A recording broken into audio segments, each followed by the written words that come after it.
What's up, guys? So today we're going to be building a pressurized water container so that we can attach a hose to it and have some pressurized water to, wash your dishes, take a shower in the field or anything like that.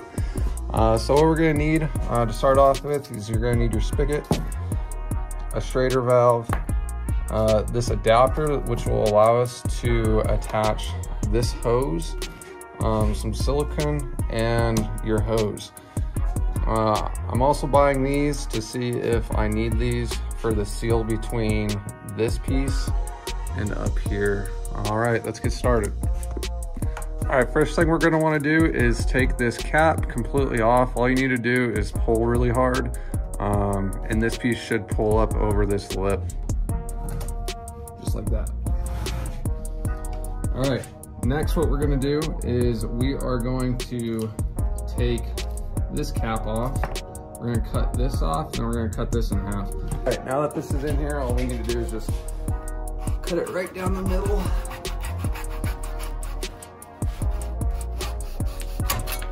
Just like that easy. And we're gonna take this and push it through.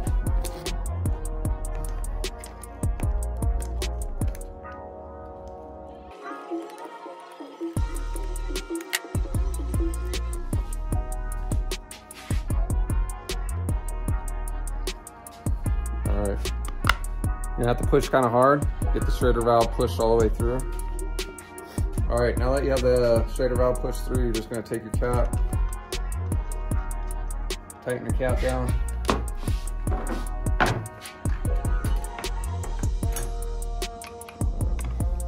This one just so happens to be a 14. Now we're going to tighten it.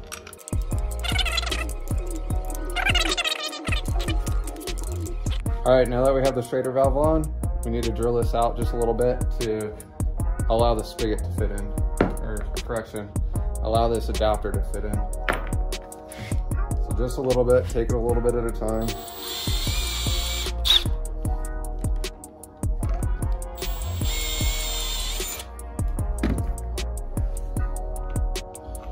That's all it took, right there. I'm gonna stick this in through.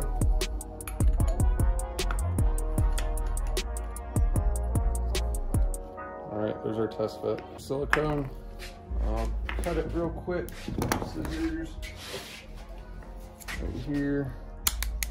I'm gonna take the silicone gasket, put it around the sides.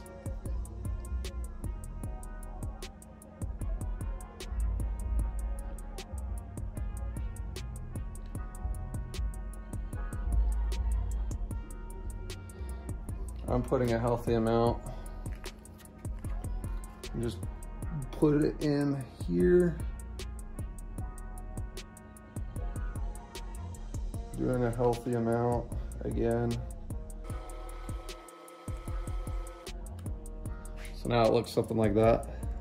So now that the silicone's dry, I gave it a test and I noticed that there's a little bit of an air leak. So I did it again.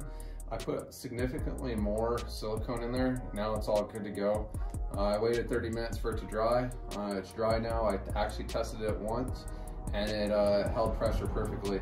One thing I did notice though is when you twist this back and forth, it actually rotates a little bit. So what I'm gonna do is take two self-tappers and put it on either side of this so that the actual nozzle head doesn't move back and forth. So I'm gonna do that right now. All right. So that's significantly better. It kind of looks a little ugly. I might change that a little bit later with something better. Plus, I think these might rust. So this is just a temporary solution right now. I'll have a better solution later. One other thing to note, I put the clamp on along with this hose. This hose should be approximately this long. If you have it too long, it'll start curling and it'll start sucking in air. Now that we're this far, what we're gonna do is stick the hose through right here, push it in, put the ring back around,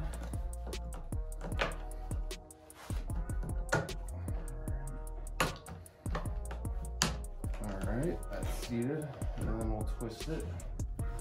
Because also we're testing to see if those self-tappers will actually do their job.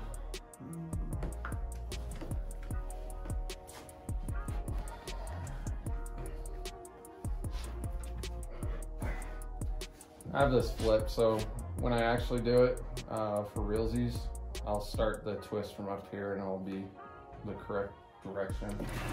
But this is good enough for testing. We'll pressurize it.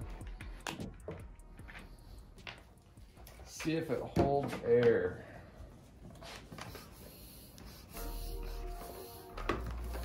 Perfect. And when you actually do this, I have an onboard air compressor on my truck. We'll make this a lot quicker. From what I'm told, you want it to be about 10 PSI for it to work well. That's definitely not 10 PSI. However, it should work.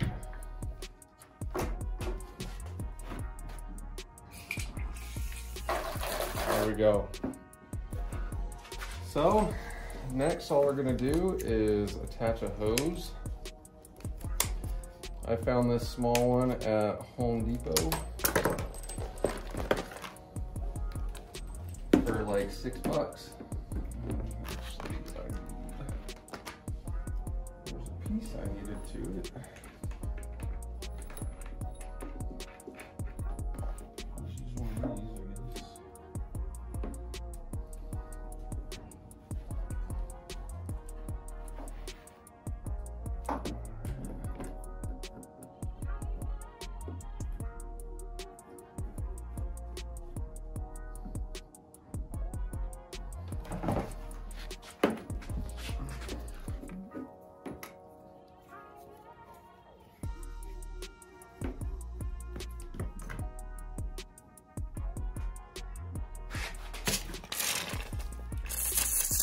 There we go.